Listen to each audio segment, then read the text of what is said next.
Sampai kami sungguh melihat Engkau dan kami berjumpa dengan Engkau. Engkau yang berjanji, Engkau yang akan berikan roh yang haus dan lapar.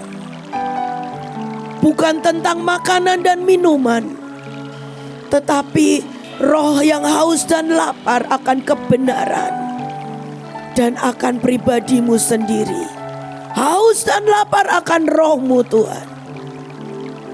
Berikan itu Bapa, di dalam nama Tuhan Yesus. Amin. Oke. Seringkali kita ini mendapatkan, setiap kali kita khotbah, setiap kali kita mendapatkan firman di hari Minggu, di hari Sabtu, kita menyukainya. Kita diberkati dengan setiap firman dan semua yang dibagikan sepanjang ibadah. Baik mulai dari benda-benda profetik, firmannya, dan doa-doanya, hadirat Tuhannya. Tetapi seringkali pulang lewat dari pagar Mahanaim, seringkali itu mulai berangsur-angsur, lenyap dan menipis. Dan hari ini buat saya berkata, Tuhan, semua janji-janji yang Tuhan berikan itu sangat luar biasa, sangat dahsyat. Kami bawa kita ini pengen banget mengalami, pengen banget itu melihat itu menjadi sebuah kenyataan. Dan hari ini kalau saya bicara tentang divine mystery, itu adalah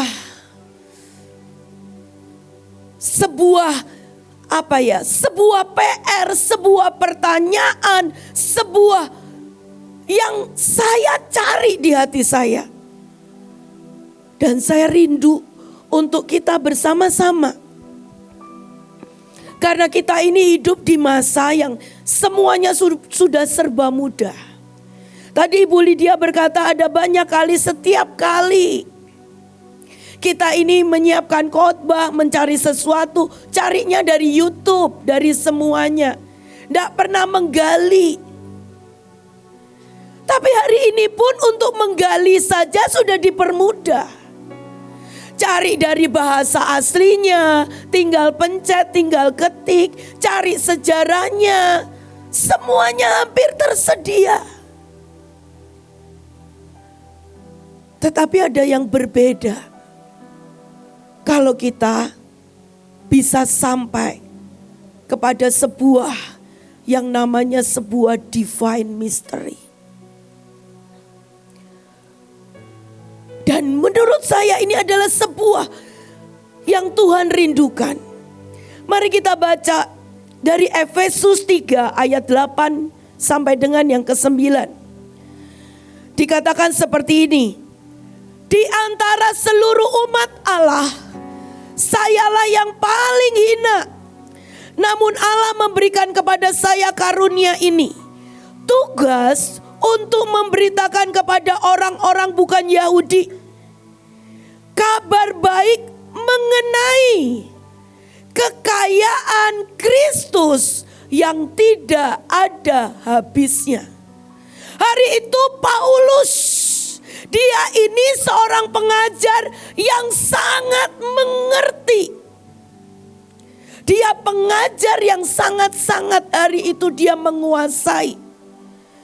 Tapi hari itu dia tidak pernah mengerti tentang kekayaan daripada hati Tuhan sendiri. Oleh sebab itulah dia harus pergi dan dia mengejar dan dia membunuh pengikut Kristus. Tapi di Efesus ini dia berkata, kalau kita pelajari Efesus, itu salah satu ayat yang dikatakan seperti ini. Biarlah engkau mengerti betapa kayanya di dalam panggilanmu. Maka engkau akan mendapatkan limitless energy, boundless strength. Seringkali kita ini gak pernah tahu.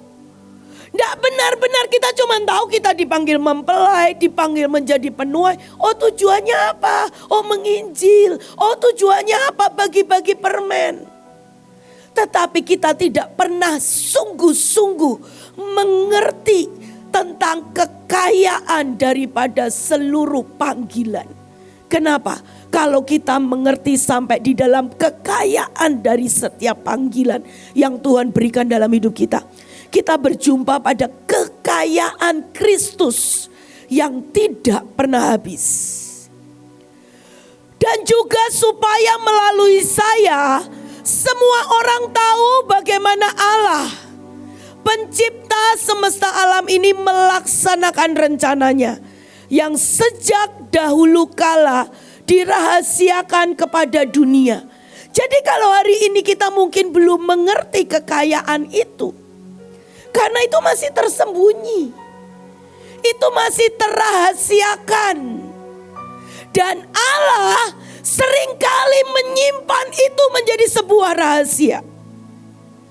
Sampai dari kita punya kerinduan untuk kita berjumpa dan masuk ke dalam sebuah lapisan yang namanya adalah divine mystery. Terjemahan dikatakan seperti ini. Kerinduannya adalah menyingkapkan misteri ilahi kepada setiap pribadi. Kepada setiap pribadi loh. Bukan cuman pemimpin, bukan cuman yang ada di tempat ini, bukan cuman karena usia, tetapi dikatakan kepada setiap pribadi.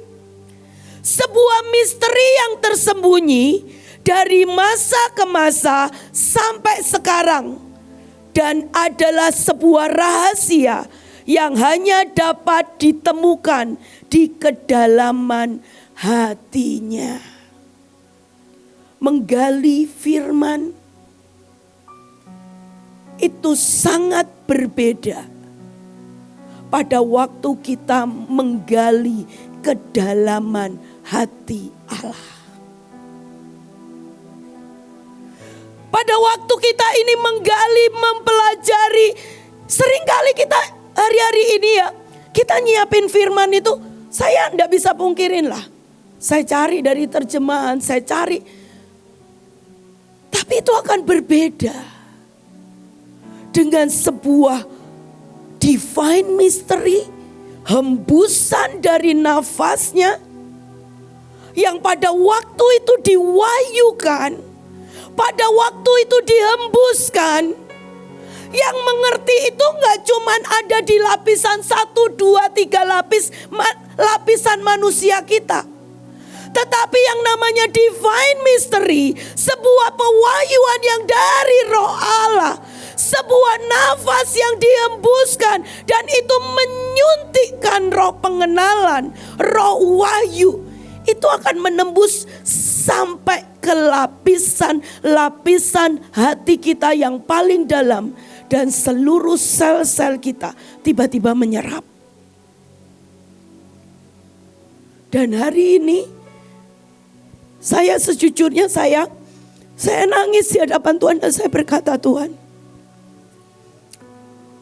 kita ini udah gak bisa lagi sungguh-sungguh menginginkan sebuah wahyu yang hari itu ditemui oleh Paulus. Pewahyuan yang itu didapati oleh Daniel. Pewahyuan yang membuat Kathryn Kuhlman rela meninggalkan semuanya.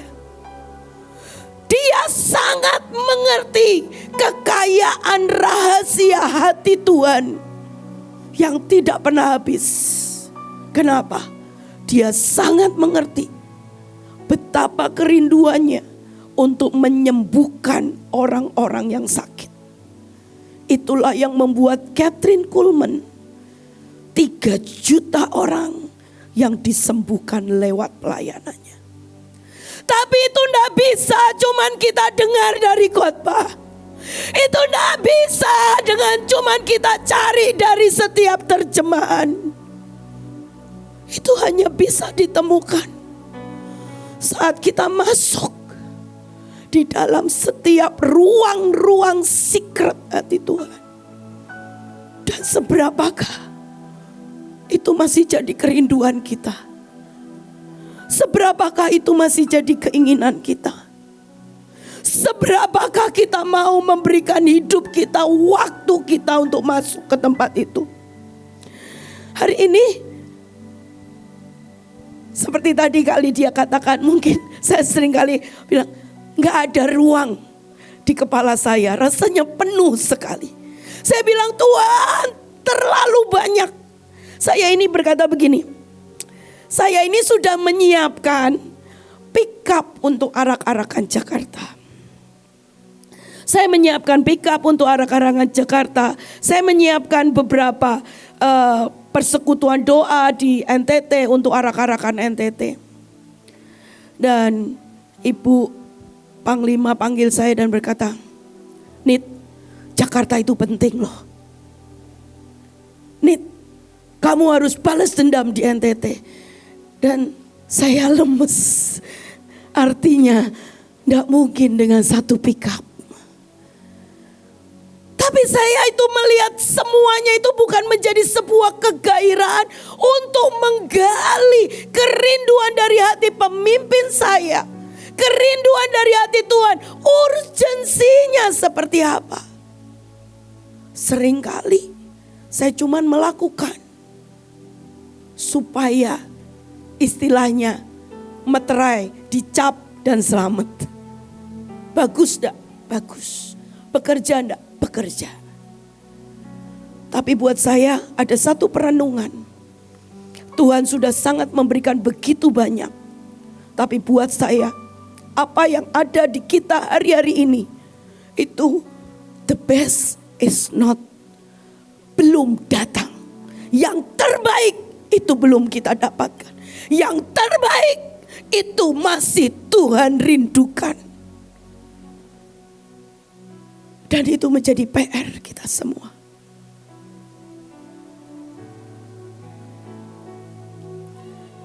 Dikatakan seperti ini. Efesus 3 ayat 10 dikatakan.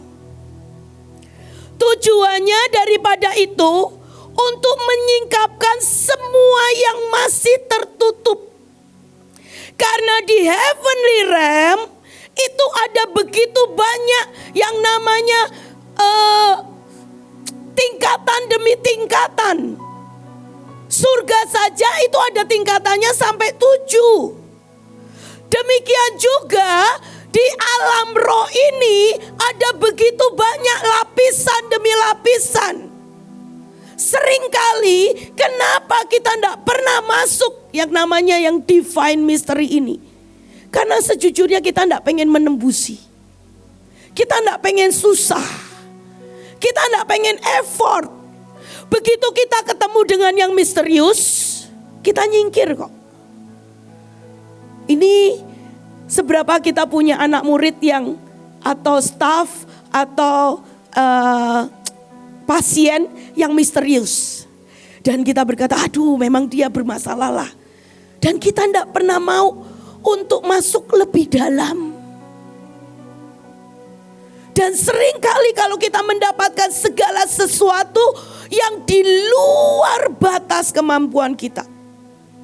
Kita kecenderungannya kita lebih suka. Udahlah. Dan kita tidak pengen untuk menembusi. Tetapi sebetulnya di alam roh ini itu ada ruang-ruang yang harus ditembusi. Itu yang menjadi rahasia kerajaan Allah.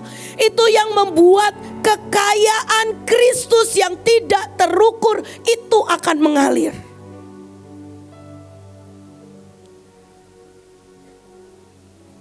Dan itu ingin Tuhan rindukan untuk diwahyukan untuk gerejanya. yaitu kita dan semuanya. Mari kita baca dari Daniel 2 ayat yang ke-22. Dikatakan seperti ini. Dialah yang menyingkapkan hal-hal yang tidak terduga dan yang tersembunyi. Dia tahu apa yang ada di dalam gelap. Dikatakan seperti ini. Hari itu Daniel dengan seluruh penguasa rajanya menyembah berhala. Kalau dia ketahuan tidak menyembah patung, dia akan dibunuh. Tetapi Daniel hari itu dikatakan apa? Tuhan yang menyingkapkan hal-hal yang tidak terduga dan tersembunyi. Hari itu apa sih yang diperhadapkan oleh Daniel? Rajanya berkata begini, kumpulkan kepada aku seluruh yang namanya orang-orang ahli-ahli nujum, ahli ramal, semua dukun-dukun semuanya yang bisa melihat. Dan rajanya itu bilang apa? Yang bisa menebak mimpiku itu dia benar-benar akan diangkat menjadi penguasa. Dan tidak ada satu orang pun yang bisa mengerti, tahu rajanya sedang mimpi apa. Bayangin ya, hari ini kalau misalnya Pak Luki mimpi, terus dia buat sayembara. Siapa yang bisa tahu semalam saya mimpi apa? Itu kan sesuatu yang sebetulnya gak masuk akal sekali. Mimpi itu gak mungkin diketahui, istri yang di sebelahnya aja gak bakalan tahu. Miss Ella mungkin gak bakalan tahu dia mimpi apa. Tapi hari itu raja ada misteri yang ada di level-level dan disembunyikan sampai di level raja-raja. Tetapi hal itu bisa disingkapkan. Dan hari itu dikatakan apa yang tertutup yang sudah berabad-abad itu mulai dibukakan. Daniel dengan seluruh kondisi yang ada, dia bertekun, dia sungguh menguatkan hatinya untuk sampai berjumpa pada divine mystery. Dan itu membuat hari itu Daniel bisa memecahkan setiap misteri demi misteri. Tidak ada satupun yang bisa tersembunyi. Kenapa? Karena sesungguhnya dikatakan seperti ini.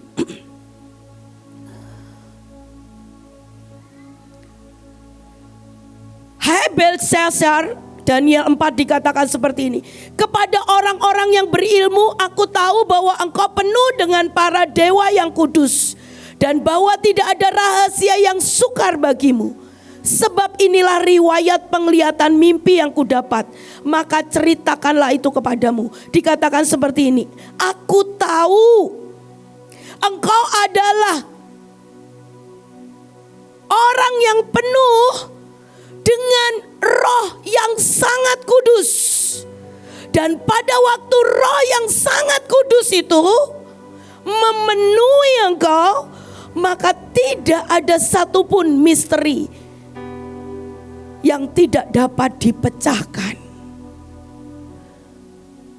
Kuncinya tetap Roh Kudus.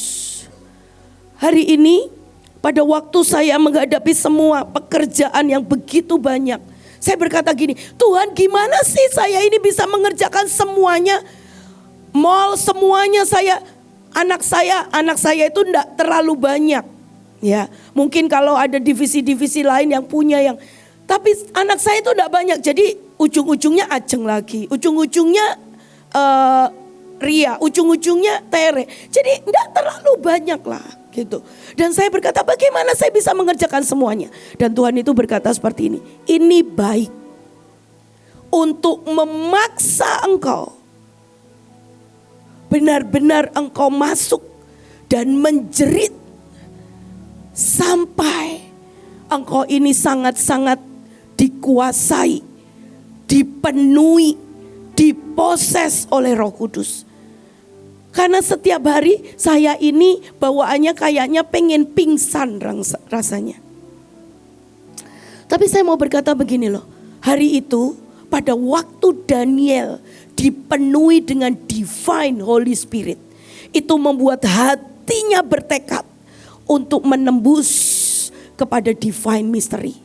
Dan itu yang membuat semua yang dirahasiakan untuk di akhir zaman, Daniel mendapatkan wahyu itu. Daniel melihat, Daniel mendapatkan cerita, Daniel melihat semua dengan sangat jelas apa yang akan terjadi di akhir zaman. Dan oleh sebab itulah Daniel berhadap-hadapan dengan yang namanya roh yang dari Persia. Roh yang seharusnya dilepaskan di akhir zaman untuk membuat kesusahan besar. Dari zaman Daniel sampai zaman sekarang, ini bedanya itu banyak sekali. Ratusan tahun. Tetapi pada waktu dia bisa menembus kepada sebuah yang namanya divine mystery, dia bisa melihat, dia bisa berhadapan dengan yang namanya roh yang akan menghancurkan manusia, yang akan berdiri di akhir zaman. Dan itu didapati di zamannya Daniel. Dan dia sudah lihat itu sejak di zaman Daniel. Dan itu membuat Daniel berperang dengan roh itu. Hari-hari ini memang kita sedang mempersiapkan sebuah peperangan. Nanti Januari salah satunya yang diperangi itu ada roh penyesat, ada antikris, ada pembinasa keji. Tetapi salah satunya adalah roh yang dari Persia.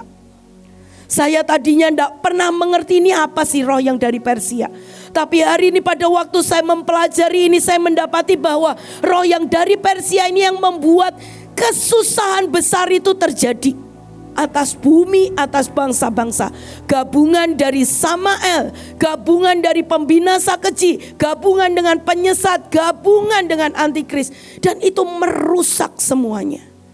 Tapi pada waktu Daniel masuk pada divine mystery, dia berhadap-hadapan. Surga mulai bergerak. Surga mulai menyambut. Kenapa? Karena sebetulnya kerinduannya itu dari surga terlebih dahulu. Seperti tadi dikatakan, Bapak sendiri yang ingin rindu untuk mencerahkan, mewahyukan itu kepada kita. Dan pada waktu dia berperang, dia dibantu oleh Mikael, dibantu oleh Gabriel.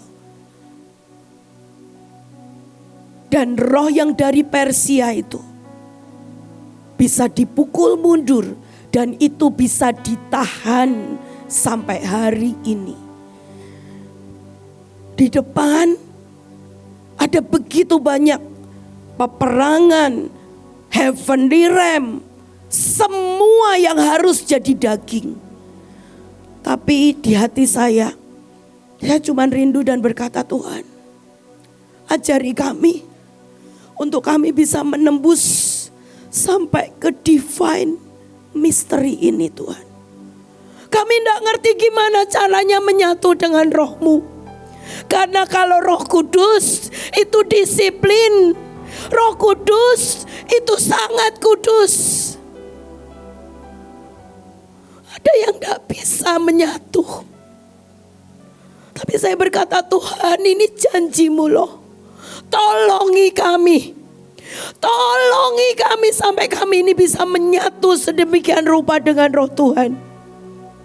Supaya kami bisa menembusi setiap ruang-ruang. Rahasia-rahasia.